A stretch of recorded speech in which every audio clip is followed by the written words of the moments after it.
What up, mate? How you doing? Mile High 6 here back again. New video.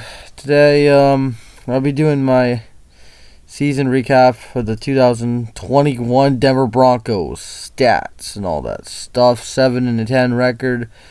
Vic Fangio was our head coach. Yeah. Fucking Pat Shurmur was a terrible offensive coordinator. Got all these, Joe Ellis, yeah. You know. It was a tough season. Wasn't the worst, but it was mediocre. You know, it was a mediocre season. We had a chance to make the playoffs mid-season, but we choked. But a couple of one-possession games, and we were basically out of the damn playoffs. And, that's all I gotta say. Let's get to the stats, shall we? Okay. Those are the games. Alright, passing, obviously, Bridgewater. 18 touchdowns, 7 picks. Drew Lock, 2 picks, 2 touchdowns. Our leading passer was fucking Bridgewater. Cortland Sutton had a pass. Fucking Kendall Hinton had 1 pass for 1 yard, and Brett Rippon had a couple passes for nothing. So technically 5 quarterbacks played, but it was 3. Yeah, rushing and receiving right here. So our leading rusher in touchdowns was Melvin Gordon with 8, and our leading fumbler was Melvin Gordon with 3. 3 fumbles. Beautiful. 3 fumbles. 3 fumbles, including 2 scoop and scores. Good job for you, Melvin. You earned your $8 million. 1 touchdown for every million you make, buddy. Good job, man. Javonte Williams, 4 touchdowns, 903 yards. Only 1 lost fumble. He had 1 fumble against the Jets. That didn't mean jack shit because we were up by 26, so it didn't matter.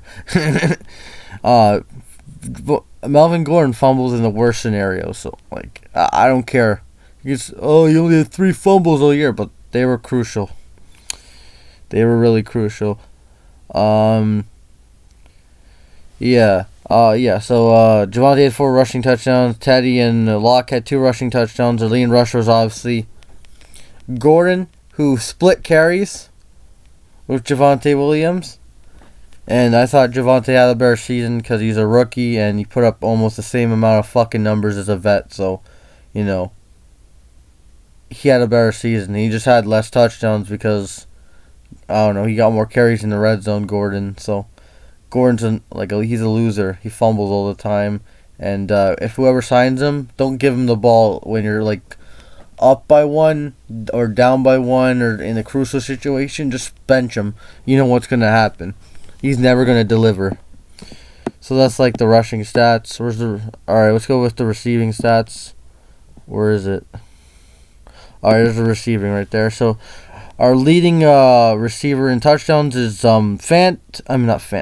Patrick, and then Fant with 4. Williams with 3, so he had 7 touchdowns. Gordon with 2.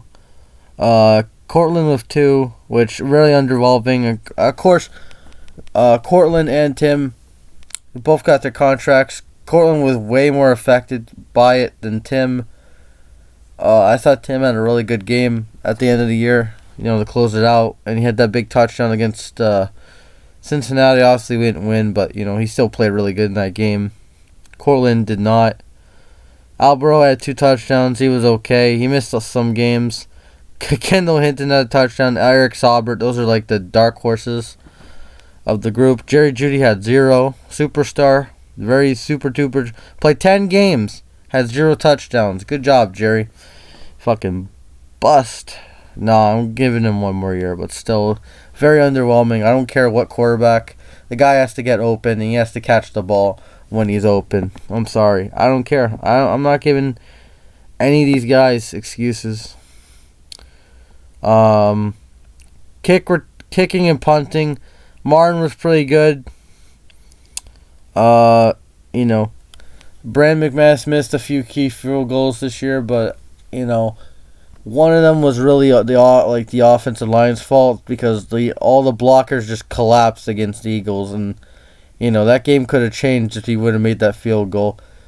And the other one was against Cincinnati, where we were playing for a field goal, they weren't set. It's just stupid, man. Against the Raiders, again, they weren't set. They were unprepared. It's just coaching. McMahon was fucking garbage, and I'm shocked that McManus didn't miss more because he's really a good kicker. I think he'll bounce back. Sam Martin had a good year too. Punting, obviously you don't know his punters that much, but when you're a shitty offense and you see 3 and out all the time, it's him. So Martin had a really good year. He had a lot of punts that the fielding team couldn't do jack shit, but he was a good punter all year.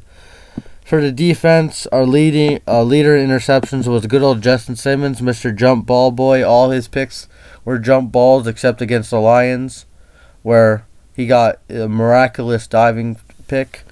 So, yeah, one of the worst tacklers on the team. Needs to improve that. And then Patrick Surtain, he had the only touchdown too. He had a pick 6 against Justin Herbert, everyone's savior, I guess. Kane Stearns had 2 picks earlier in the year, and he fell off. He didn't play as good later in the year. Bradley Chubb had a pick. Kareem had a pick. Darby, a lot of the big guys, Darby and Fuller didn't have picks, but Darby did play good all year. Fuller was garbage. Garbage all year. Our leader in pass deflections was Patrick Surtain, then Simmons, and then fucking Darby, Stearns, all that stuff. Pass deflections, who cares? 4 fumbles, Malik Reed, Shelby Harris, Draymond Jones. Josie Jewell had that forced fumble against the Giants, Amir. Remember that? And then Kenny Young had a forced fumble, I guess. Fumble. Yeah, Gordon fumbled the most. That's funny. That's fucking funny. Yeah, our leader in sacks was Shelby Harris with 6. Then Draymond, Malik, Vaughn, before, he was the leader in sacks before he left. Jonathan Cooper, Stephen Weatherly, Alexander Johnson, Stearns, Simmons. He had that one good game, I guess. I forgot who he got those sacks against. I think it was Cincinnati. Agim, Callahan had a sack, Kareem had a sack, and Deshaun Williams had a sack. Yeah. The defense needs to create more turnovers to help the offense out, especially this year when the offense was stagnant and they needed more benefit. They needed to be benefit more from good field position. And the defense and the special teams didn't really match. They didn't give up that much points, but at the same time, they didn't create turnovers like the Cowboys. The Cowboys may give up some more points than us, but they create turnovers, and that's what we need to do. I am willing to take a step back at defense a little bit if it means getting more turnovers. So, and let's get to NFL again. Nah, fuck that. We were what were we? 5th in touchdowns given up, that's pretty good. Top 5. Passing touchdowns were below. We're top, bottom 5 in passing touchdowns because we didn't have a good quarterback all year, and not a good offensive coordinator. We abandoned the run game because of our offensive coordinator's stubbornness. A lot when the run was working, this fucker didn't. He said, "Nah, let's go with our noodle arm quarterback. Let's see if we could throw the ball deep." No, we can't. So this year was a tough year for Bronco fans. A lot of empty seats, which I don't blame them. Part of it was the team playing like shit. Part of it was COVID, but this season was tough for the fans. A lot of back and forth, heartbreak. The 3-0 start. I fucking knew that was nothing. That was nothing. Obviously, as a fan, I'm happy we got those W's. But at the same time, those teams are fucking dog shit. The Giants, the Jets, and the Jags are all terrible teams.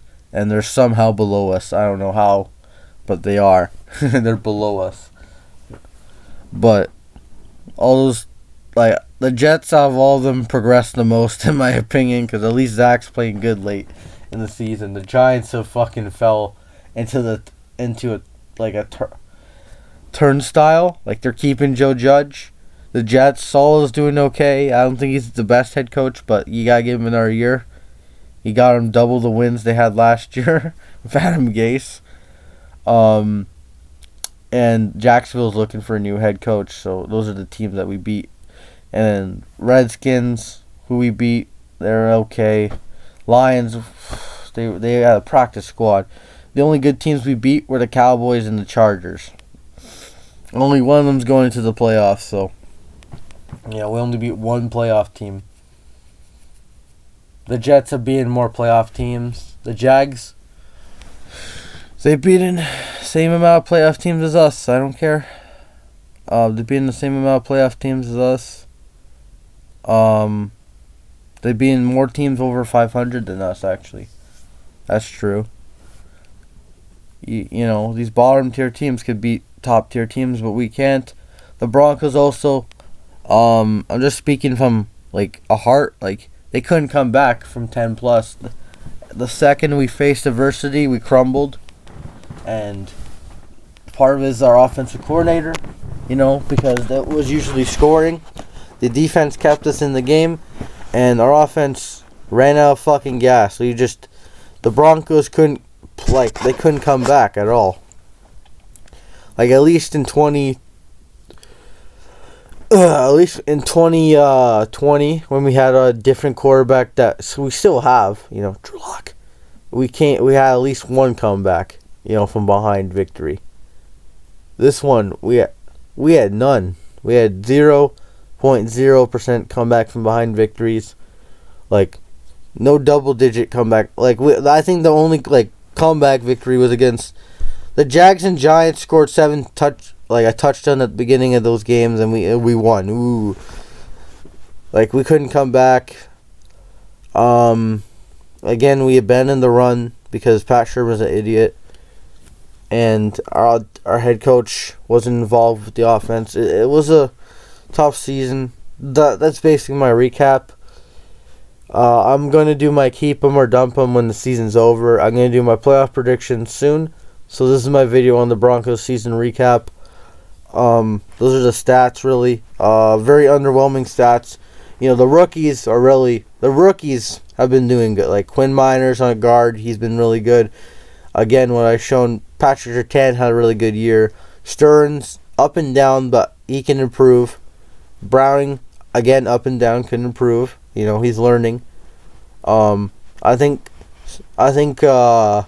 Surtain, Miners, and Williams are pros right now, and then Stearns, Cooper, Browning, those guys are learning right now. They're learning to be pros, and that's good to have a core. Those are George Payne's core picks from last year, and this year I can't wait to see. We have 2 second-round picks, 2 third-round picks, a top 10 first-round pick. We'll see what George can do with that pick. Yeah, that's my recap for 2021. Wasn't really a good year. We had a garbage offensive coordinator, a head coach that was bad at time management, bad at clock management, not good at using his challenges, like very conservative, not knowing when to go for it. And also made the wrong choice at quarterback. I don't care if people hate Drew Lock. I don't care if people said Teddy was the right guy. We were the bottom in turnovers. I don't care. He made the wrong decision. You know, he made the safe decision, and he still lost his job. That just makes me laugh, man. He made the safe decision, and he lost his job. What a fucking asshole. And he threw the guy that he picked under the bus. He said all the guys in the AFC West had top-shelved quarterbacks, you know. But you picked the guy, like, you wanted Bridgewater to be the starter. So, like, it's your fault. You know, I still like Fangio. He's a good guy. And the players liked him. And he's a good defensive mind. But he's a fucking hypocrite at times. That's all I gotta say.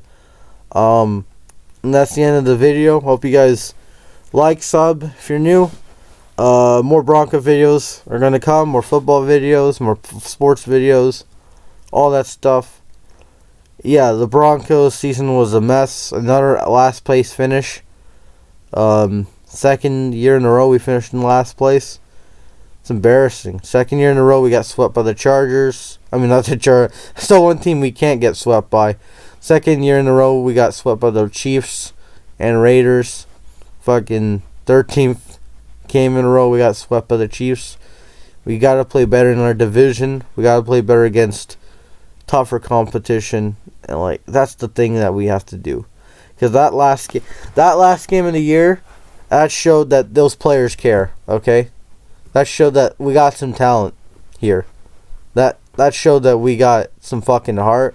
We just need the leaders that could put us together. We need to add players in the offseason to upgrade this team. Obviously, there's still holes on this team when it comes to player personnel because of, our previous fucking GM, Elway. But I got optimism. I know it's just me being a fan, but it's the damn truth. I trust George Payton, and we'll see what happens in the future. Everyone have a good day. Peace.